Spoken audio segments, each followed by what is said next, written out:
tema de hoje, dentro daquela série de Homens Fortes e Valentes, é que o homem valente, ele governa a sua casa para a glória de Deus. Ele tem o objetivo de glorificar a Deus no governo da sua casa. E a palavra do Senhor diz lá em 1 Timóteo, no capítulo 3, versículo 4 e 5, diz que governe bem a própria casa, criando os filhos sob disciplina, com todo respeito. Pois se alguém não sabe governar a própria casa, como cuidará da igreja de Deus? Na primeira vez que a gente falou aqui, nós falamos que é responsabilidade do homem, do marido, liderar espiritualmente a sua casa. Agora, como é que essa liderança ocorre? Como é que a gente pode liderar, governar bem a própria casa, conforme diz o texto bíblico aqui? Porque liderar não é mandar, liderar não é controlar, mas é conduzir com sabedoria, né? O verdadeiro líder, ele não impõe, o verdadeiro líder, ele estimula, ele direciona, ele aponta uma direção, e as pessoas que estão debaixo da liderança dele decidem seguir ou não. Se ele for um bom líder, ele vai conseguir com que as pessoas abracem aquela ideia e prossigam. É diferente, por exemplo, de um comando no exército. O exército tem lá o comandante, e o comandante dá uma ordem e o cara não tem a opção de dizer, não, eu não gostei dessa ordem, eu não vou seguir. Se ele não fizer isso, é cadeia, né? Mas quando se trata de liderança, qualquer que seja o âmbito, ou em casa, na igreja, na empresa, você não consegue ser líder se você não tiver pessoas que venham com você. Então, o líder é aquela pessoa que consegue estimular outros a seguir adiante numa visão, num propósito que ele, enquanto líder, ele estabelece. Então, eu queria rapidamente hoje conversar com vocês o que é que uma pessoa que quer liderar, no caso o homem que quer liderar a sua casa, visando glorificar o nome do Senhor, visando a glória de Deus na sua vida, na sua família, o que é que ele deve fazer? Em primeiro lugar, esse homem ele deve definir a direção da sua casa. Porque o texto diz que ele governe bem a sua casa, criando os filhos na disciplina, com todo o respeito. Toda família, ela segue um rumo. Toda família, ela tem uma direção. E se o pai, o marido, que está da responsabilidade de liderar, se ele não dá essa direção, outras pessoas darão. Se ele deixa um vácuo, alguém vai assumir aquela posição. Isso é em qualquer lugar, porque todo lugar ele se organiza em torno de uma direção. Se uma igreja não tem um pastor, ela fica meio sem direção. Se uma empresa não tem um presidente, um gerente, ela fica sem direção. A direção, a organização, ela é essencial para a nossa vida. Se você sai daqui e você chega ali no sinal e está faltando energia, o que é que acontece? Você que está indo nessa direção vai querer cruzar a rua. E quem está vindo na outra direção também vai querer cruzar a rua. E aí, na ausência do sinal para dar a direção, vai começar a surgir conflito. Aí todo mundo fica querendo passar, buzinar, e aí começa a dar aquele problema. Isso aí é só um pequeno exemplo do que o caos que é gerado por falta de uma direção. Se na minha casa eu não assumo a direção da minha casa, alguém vai assumir. Vai ser a pessoa da TV, vai ser talvez a secretária, e tem muitos pais delegando a educação dos filhos para as secretárias, vai ser a escola que vai dar a direção. Então, se eu quero que a minha casa seja conduzida para a glória de Deus, eu tenho que definir a direção para a minha casa. E essa direção, ela vai ser estabelecida visando que o Senhor seja exaltado na minha família. Se eu defino direção, eu não vou viver em função de urgências, eu não vou viver em função de apagar incêndio. Se eu sei para onde eu quero ir, eu não vou me dispersar. Tem gente que você está aqui conversando com ela, ela sai daqui para ir ali para trás. Quando ela vai no meio do caminho, ela é abordada por outra pessoa e a pessoa começa a conversar. Quando a pessoa termina de conversar, ela diz, o que é que eu ia fazer mesmo? Por quê? Porque ela não está com o foco definido. Então, se você não tem a direção certa, você se dispersa.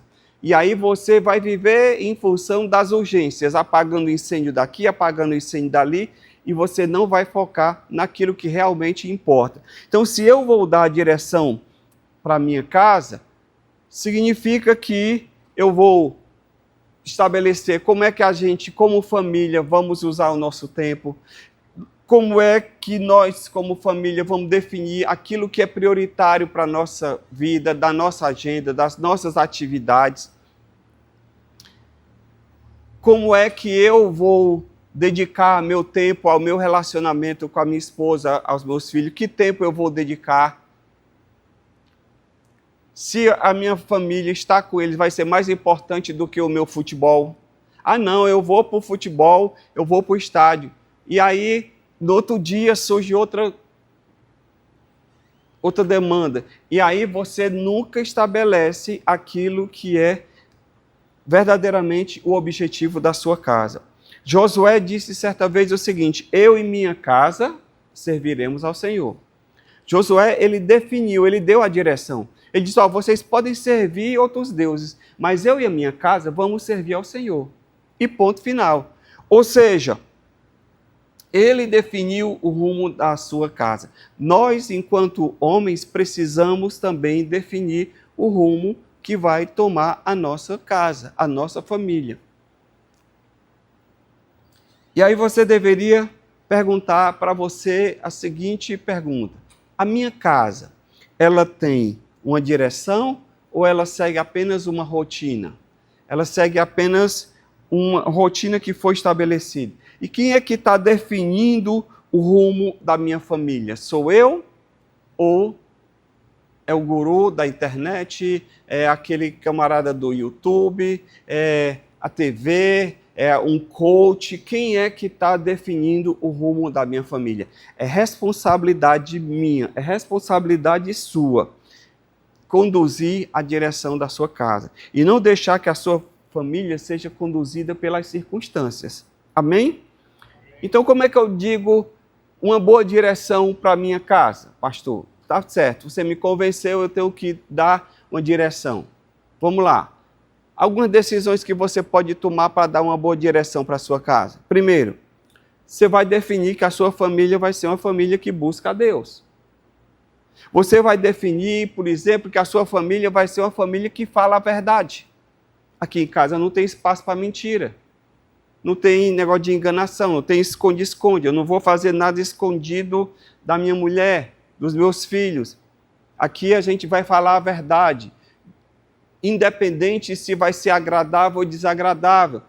Eu vou falar a verdade. Ponto final. Nós vamos ser uma família que vamos respeitar uns aos outros. Aqui ninguém vai denegrir ninguém, aqui ninguém vai destratar ninguém, aqui ninguém vai oprimir ninguém. Nós seremos pessoas que vamos respeitar uns aos outros. Nós vamos ser uma família que vamos participar da igreja. A gente não vai deixar de congregar. Ah, eu não estou satisfeito com a igreja e aí nunca mais eu vou para a igreja. Não é assim que a gente resolve as coisas. Eu vou decidir que, por exemplo, nós vamos ajudar pessoas que, quando estiver dentro das nossas condições, nós vamos ajudar quem precisar. Essa é uma direção que a gente pode dar. Nós vamos decidir que vamos exercitar o perdão dentro de casa. É uma boa direção que eu dou para a minha família. Aqui eu não vou dormir brigado com a minha mulher. Que a Bíblia diz que não se põe o sol sobre a vossa ira. A gente discutiu, se chateou, aconteceu alguma coisa, eu não vou ficar lá rabugento de um lado e ela rabugento do outro, e dormindo, e o dia passando e as coisas não se resolvendo. Eu vou dar uma direção que nós vamos praticar o perdão dentro da nossa casa. Eu vou dar uma direção que eu vou valorizar o meu casamento. Então, eu vou investir tempo e recursos para que o meu casamento seja um casamento forte, que o meu casamento seja um casamento saudável, que o meu casamento seja uma bênção. Porque eu vou lhe dizer uma coisa, senhor.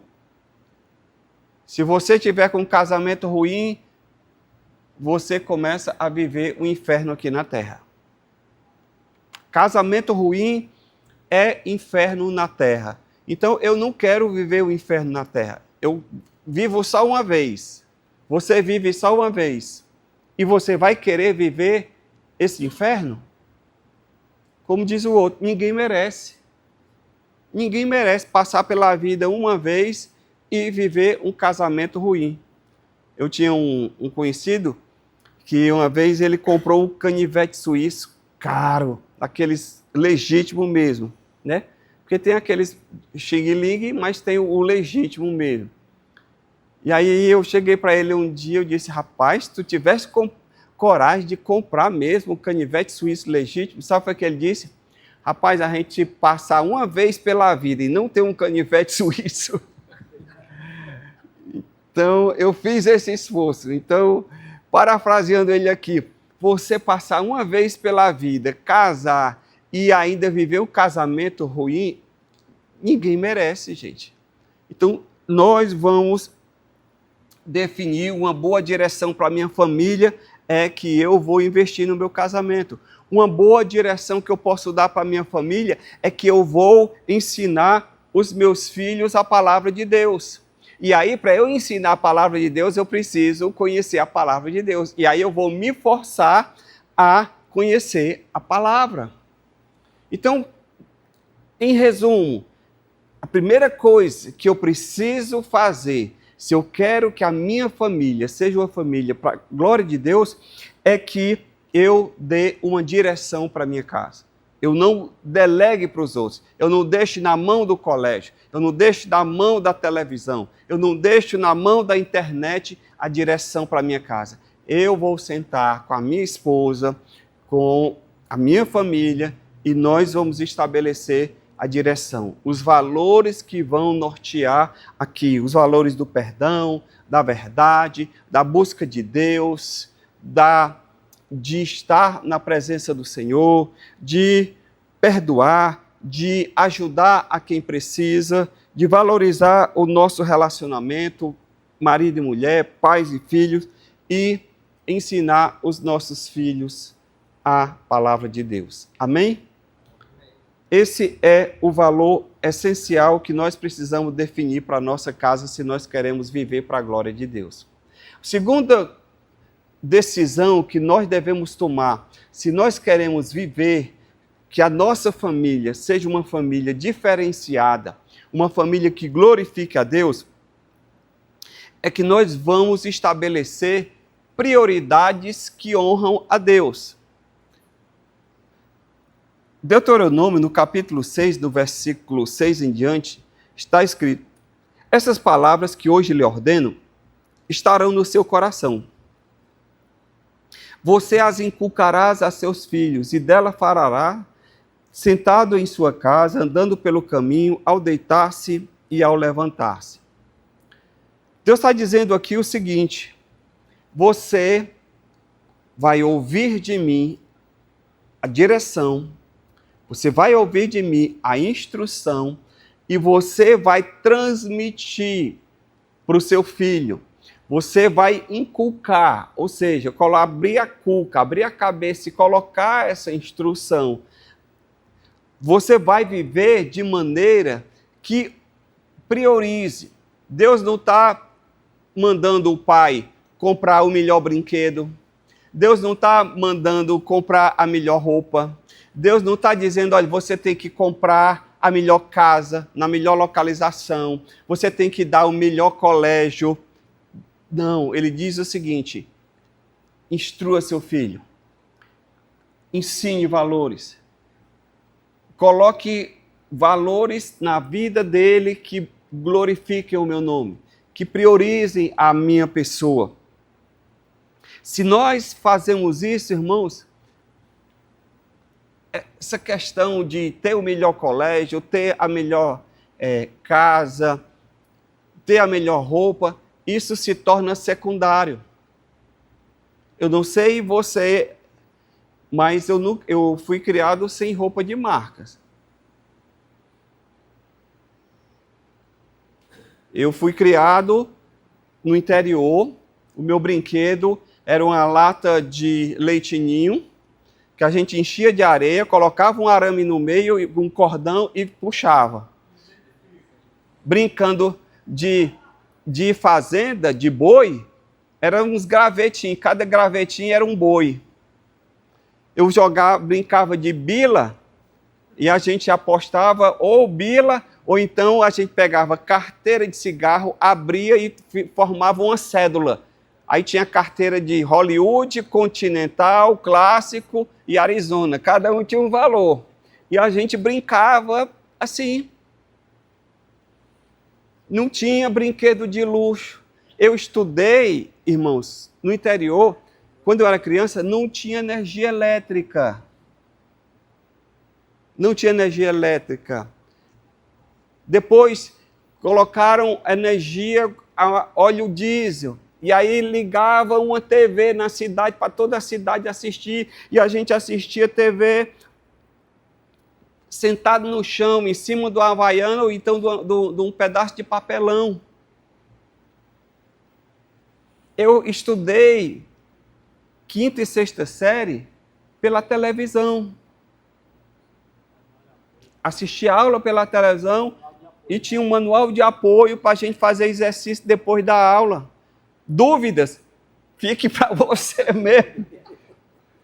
Quando eu vim fazer a 7ª série aqui, a professora disse, no primeiro dia, ela me chamou na lousa lá na frente. Vem aqui conjugar, na aula de inglês, vem aqui conjugar o verbo to be no presente do indicativo. Aí eu disse, professora, eu não sei. Ela disse, como é que você na 7ª série não sabe conjugar o verbo to be, o verbo básico da língua inglesa, no presente do indicativo? Eu disse, é porque lá onde eu morava não tinha essa matéria, professora. Era só português, matemática, ciências e estudos sociais. Não tinha inglês. Ela disse, você vem de onde, meu filho? E eu estou vivo. Sobrevivi, estou aqui agora. Casei, constituí família, criei meus filhos. O que eu quero dizer é o seguinte, que não é a economia que define o nosso futuro. São os valores que a gente cultiva.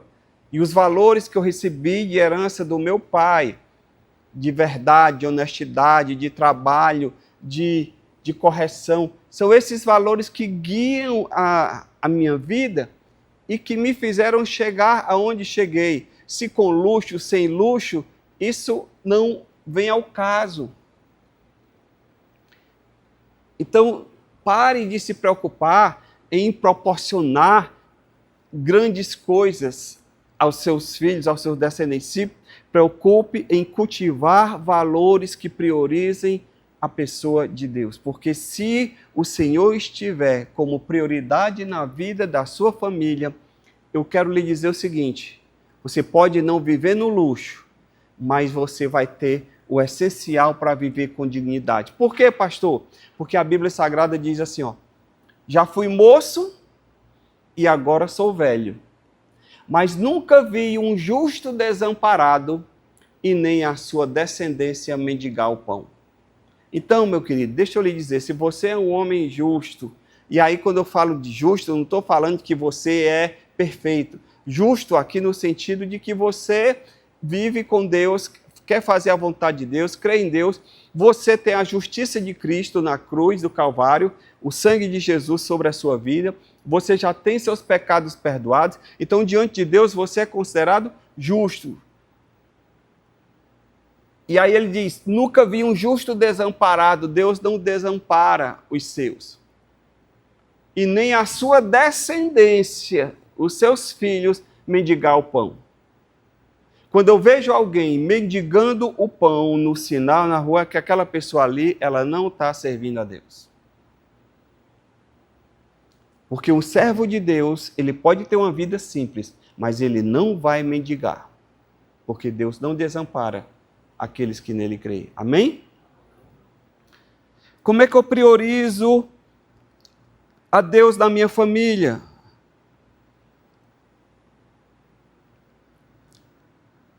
Quando eu trago para dentro da minha casa, quando eu crio dentro do meu lar espaço para que Deus tenha lugar.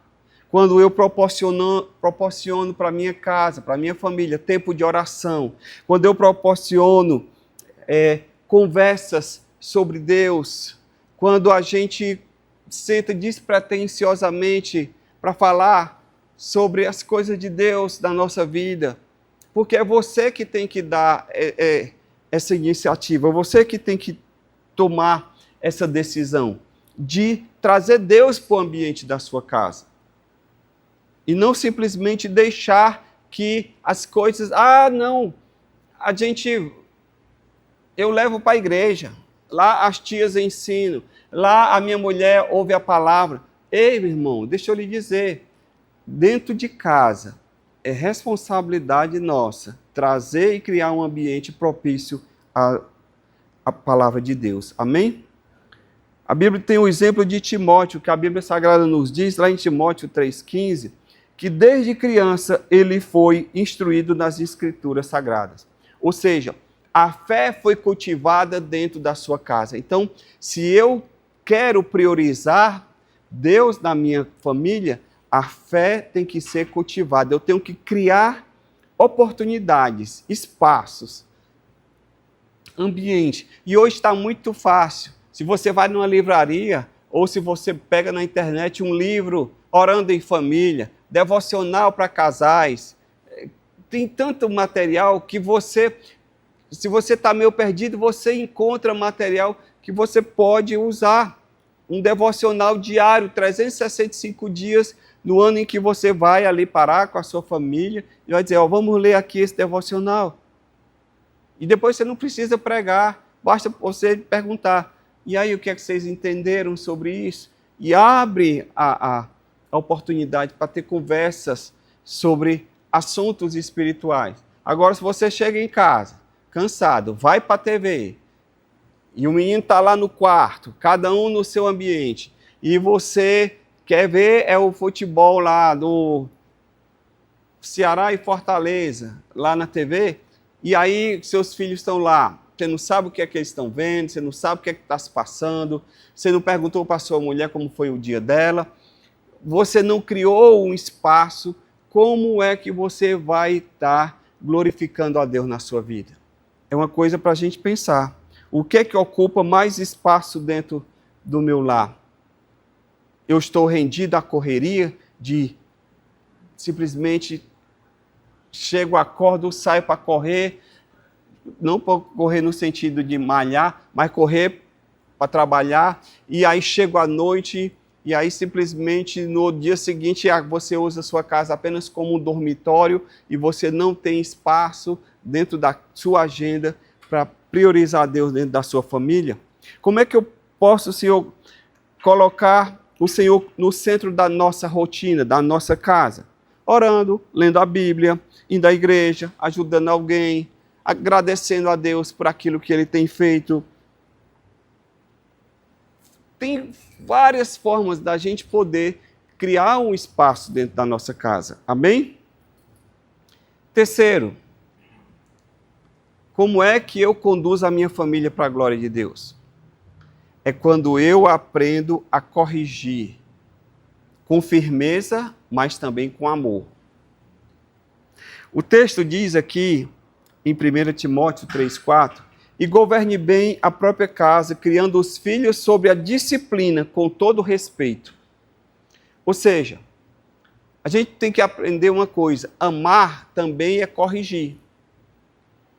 Se você não corrige sobre o pretexto de que não, é porque eu amo tanto o bichinho e eu não quero contrariar. Querido, amar também é corrigir. O homem que é um homem valente, ele não disciplina por irritação, mas ele disciplina para formar o caráter do filho. Ai, o menino fez alguma coisa que você está chateado e agora você vai disciplinar para você descontar a sua raiva nele. Essa aí não é a disciplina. Porque você não está sendo disciplinando a criança com amor. Você está movido pela raiva. E não é assim. Se eu quero disciplinar, eu tenho que disciplinar com um objetivo. E qual é esse objetivo? É de formar o caráter da criança, da pessoa.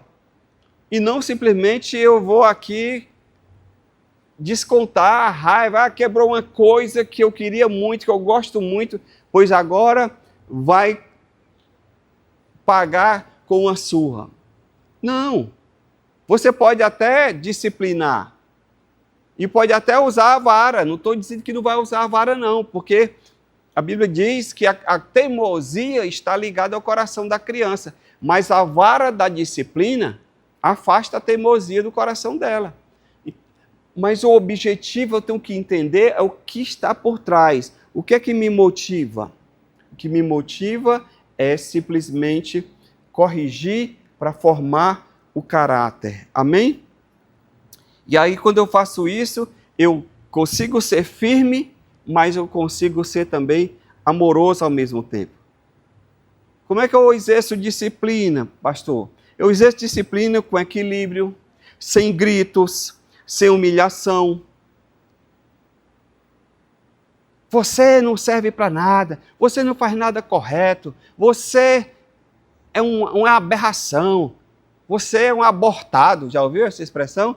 Falando de estar um abortado. Ou seja, você está dizendo o quê para a pessoa? Que ela é um erro, a existência dela não deveria ter acontecido. E aí você, ao invés de corrigir o erro da criança, você está dizendo que ela em si é errada. Uma coisa é eu dizer, meu filho, olha, isso aqui que você fez não está correto. Agora, eu dizer que você não deveria ter nascido ou existido é totalmente diferente. Porque aí eu não estou apontando para uma falha de comportamento, eu estou apontando para a essência dela.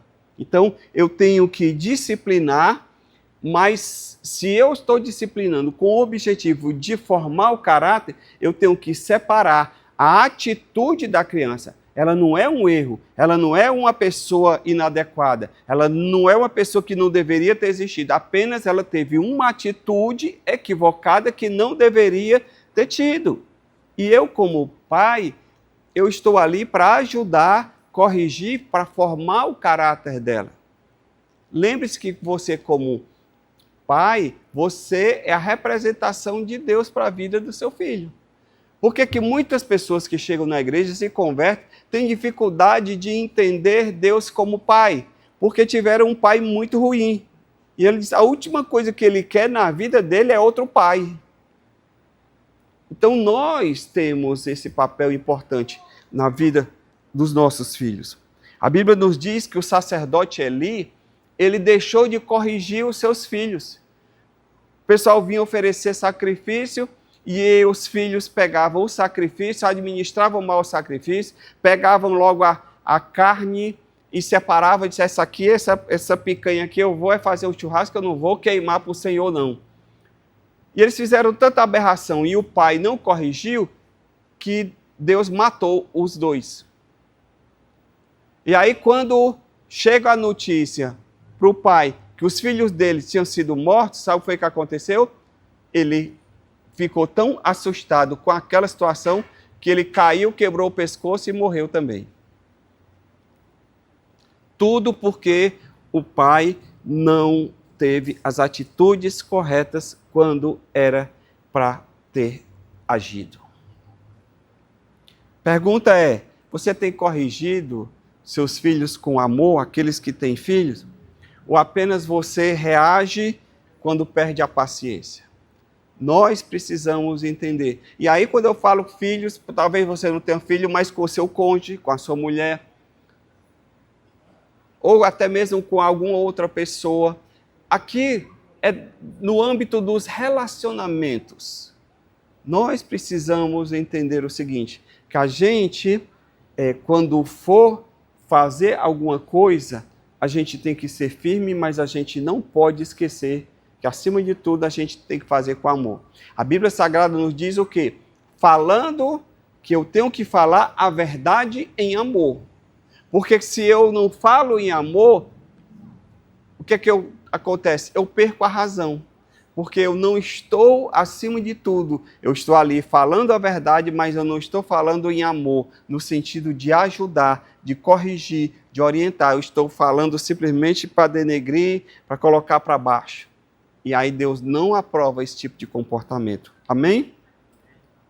Se o seu objetivo é ajudar com que, por exemplo, o seu filho se torne um adulto que ame a Deus, então você tem que ensinar a ele a distinguir o certo e do errado.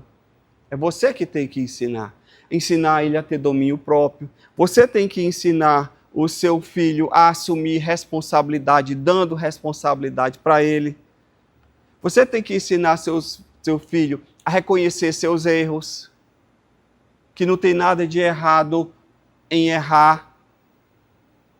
O errado não é errar, o errado é errar e não reconhecer o erro.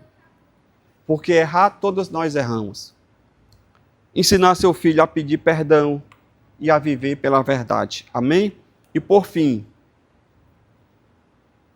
se eu quiser ter uma casa, uma família que viva para a glória de Deus, eu preciso cultivar um ambiente que reflita a presença de Deus. O texto diz em Deuteronômio 6, de 6 a 9,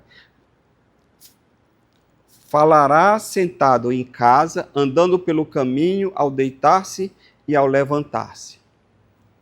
Ou seja, dentro do ambiente da minha casa, eu preciso criar uma atmosfera que tem espaço para Deus. E quem é que vai criar essa atmosfera?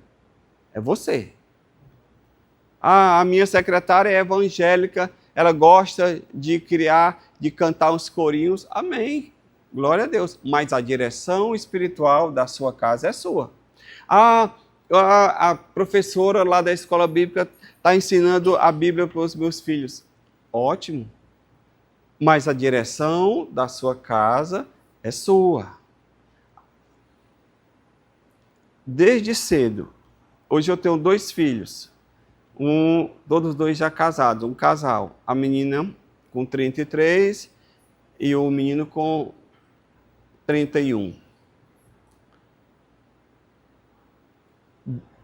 Em casa, a gente tinha um culto doméstico. Uma vez por semana, a gente se reunia e a gente tinha um momento de ensinar a palavra de Deus. E hoje, até hoje, aquilo que eu ensinei, eles estão levando para a vida deles. Eu nunca precisei buscar meus filhos no Fortal. Nunca precisei buscar meus filhos no Mucuri Clube. Eu sempre dizia assim, esses meus filhos são os ETs. Por quê? Porque os colegas deles estavam todos nessas vibes aí. E os meus filhos não. Eles nunca participaram disso. Nunca me pediram sequer para eu levar. Por quê? Porque eles não foram criados nesse ambiente. Quem aqui lembra do tempo do Orkut? Eita! Um dia eu estava em casa e eu fui fazer uma limpeza no computador porque tinha muito arquivo e aí eu queria deletar uns arquivos. E aí eu vendo as pastas lá tinha porque o Orkut ele gravava os diálogos. E aí tinha um diálogo da minha filha com uma coleguinha. Na época, acho que elas tinham uns 10 anos de idade. E aí me bateu a curiosidade de saber o que é que tinha ali. E aí ela conversando com a coleguinha, e a coleguinha disse: como é que foi a passagem de ano aí na tua casa? Aí ela disse: nós passamos o ano novo na igreja. O pastor, eu à frente da igreja, então a gente sempre fazia culto de virada de ano. E aí a minha filha disse: nós passamos o ano novo na igreja. Sabe o que a coleguinha dela falou? Ixi, maior paia. Aí a minha filha disse: e tu? Como é que foi a tua passagem de ano? Ela disse: eu nem vi o ano virar porque eu estava chapada. 10 anos de idade. Agora vai ver onde é que está essa menina hoje e vai ver onde é que está minha filha hoje. Faz toda a diferença, irmãos. Você tem que criar dentro da sua casa um ambiente propício para a presença de Deus. Nós, como homens, nós influenciamos diretamente o ambiente do nosso lar. E a nossa liderança tanto pode ou aproximar a nossa família ou afastar a nossa família de Deus. Como é que a gente cria esse ambiente propício?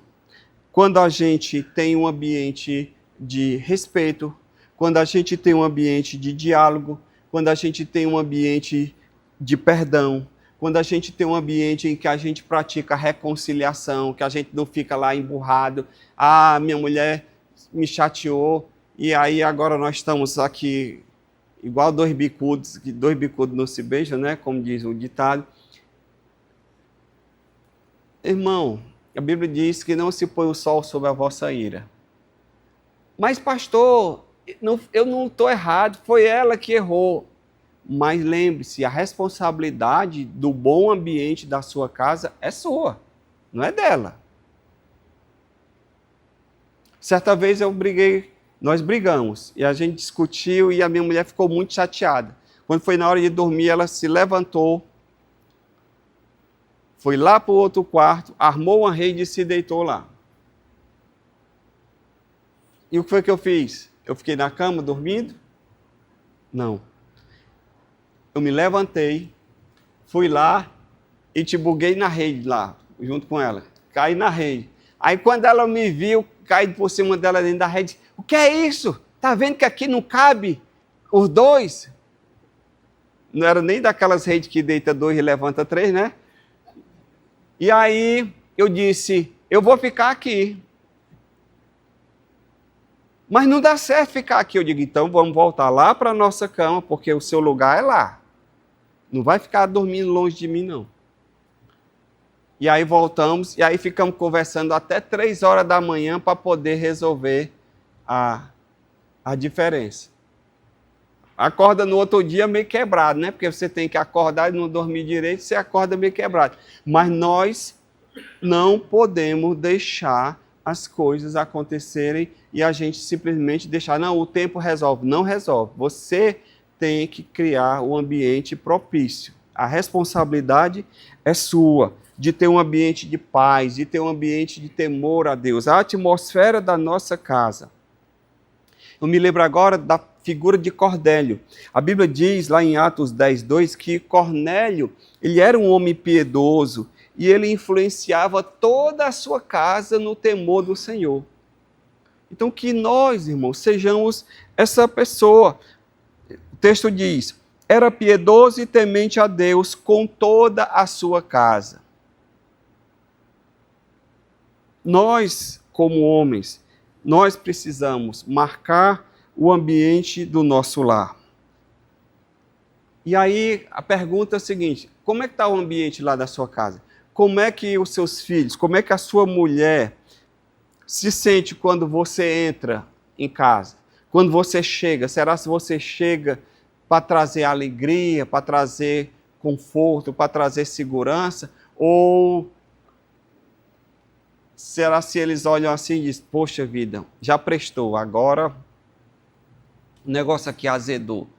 Será se a sua presença dentro de casa, ela proporciona algo bom?